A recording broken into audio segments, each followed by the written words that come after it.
that because your strategy and therefore necessitated that, or was that just how it came out? Kind of just how it came out.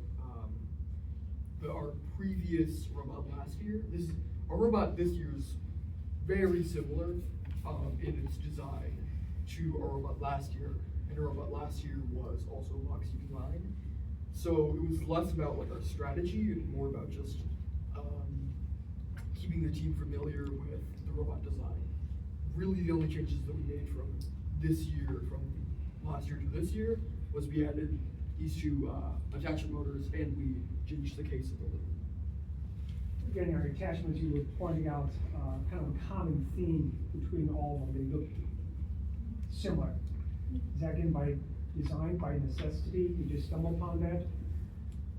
So that was by design because we wanted all of our attachments to so we obviously wanted them to be compatible with the robot, but we wanted them to have the same design so that people knew how they worked, they were able to fix them, and it was really just like, it made it a lot easier to build if we had like a standard gearbox. Is that the only attachment that you have, or do you have more attachments? No, we have I think 6 attachments. 6 attachments. And if Chris or Aiden, you want to go back to the slide where we show all of them. What's your most difficult attachment? Why is it most difficult? And how do you overcome those difficulties to get that attachment?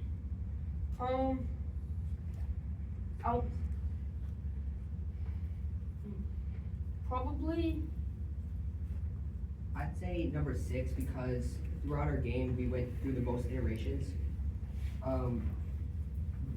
Throughout our game, we went through a lot of other iterations because we put a bunch of hook things on it to drop it off, and it consistently got stuck. And this, at a certain point, got too heavy, so it couldn't raise one of the attachments fully. So I think that one because it went through the most iterations. What about your coding? What gave you problems in the coding, and how did you overcome those problems in coding? So because we used Pybreaks last season, we didn't have many problems because we were all familiar. But some problems we did have were last year, like some people didn't get as involved in the coding. So coming into this season, we were trying to get everybody involved. And the coding is a little more complicated than the normal spike prime blocks. So there was a little bit of a learning curve, but everybody got over that and is proficient in coding.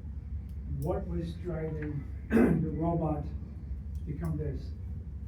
The coding, the points, all the above, and how did you separate out, we need to improve our coding to get more points as opposed to we need more attachments to get more points versus coding? So we really, so for the attachments, we sort of, the way we decided if it was the attachments or the code, it was more of, is it a physical problem? Like the attachment isn't grabbing it, it's too short, it's too heavy, or if it was a navigation problem. Do we need to save more time? Do we need to throw in multitasking? Do we need to like come at the mission from a different angle? What are you most proud of this year?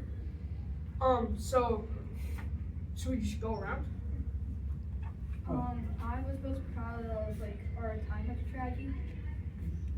I was most proud of our mission strategy and how our robot's doing really well like so far, and we still have more time and like wiggle room to improve it. I'm most proud of learning how to code because up until this year, I mainly focused on learning, like on doing attachment prototyping and like mission strategy prototyping. I'm most proud of the amount of data we put into this presentation. I'm most proud of how we were able to adapt to the new robot. I'm most proud of how we got most of the missions to be almost flawless. And I'm most proud of the attachment system that we got. With 30 seconds, so one last question I have is, talk to me a little bit about the distribution of work. How did you decide who's going to do what? And how did you make sure that you all get an equal opportunity to do everything? So, like at the beginning of the year, we kind of each decided that so some of us broke off into groups of 2. I think there might have been 1 group of 3, but it was mostly groups of 2s and solo people. And they would each go off and like choose a mission they would like to solve. So at the beginning we kind of like did that, to solve their own missions. But as the season progressed more, and we had more missions like solved, we kind of came back as a group, like re-examined the missions and the code, and kind of like reiterated from there.